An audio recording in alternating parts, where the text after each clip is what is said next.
दोस्तों, आज हम बात करते हैं हिस्ट्री के उस इम्पॉर्टेंट इवेंट की जिसको कि लखनऊ पैक्ट कहा गया। लखनऊ पैक्ट ऑफ 1916 ये क्या था?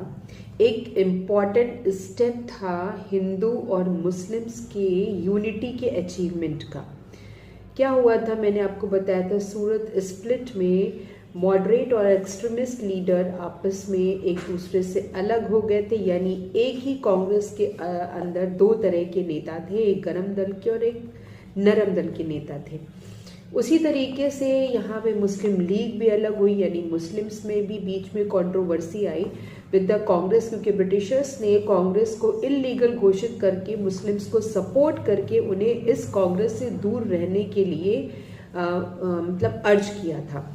अब ये लखनऊ पैक्ट जो 1916 में हुआ, एक ऐसा सेशन था जिसमें कि मुस्लिम्स को ये रियलाइज़ हुआ कि ब्रिटिशर्स जो उनके साथ गेम खेल रहे हैं कम्युनलिज्म का, या ये कह सकते हैं जो उनसे गेम खेल रहे हैं, उनको पैम्पर करने का असलियत में सच्चाई क्या है।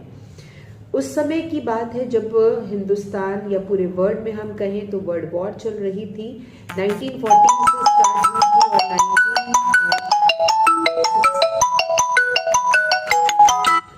1914 से स्टार्ट होकर के 1919 तक ये वॉर थी। और 1916 में मुस्लिम्स को ये रियलाइज़ हुआ कि इस वर्ल्ड वॉर के दौरान ब्रिटेन जो है वो टर्की के साथ कितना बुरा बिहेव कर रहा है। टर्की वो रूलर्स की सल्तनत थी, वो रूलर्स की जगह थी जहाँ पर जिनको हम कह सकते हैं मुस्लिम्स के लिए ये बहुत ही पायस और बहुत ही पवित्र टर्क्स थे।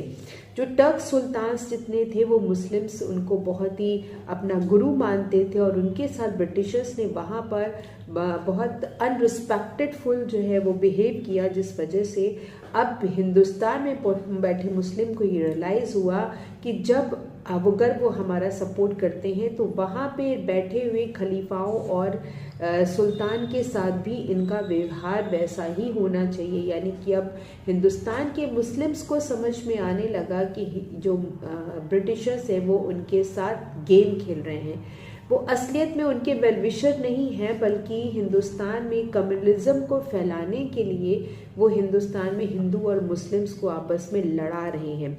तो मुस्लिम लीग जो सेशन लखनऊ में बैठी और जहाँ पर आपस में जितने भी नेता थे कांग्रेस के, चाहे वो हिंदू हो या मुस्लिम, से मिल करके एक संगठित रूप में एकत्रित हुए और उन दोनों का एम एक रख करके अपनी रिवॉल्यूशन को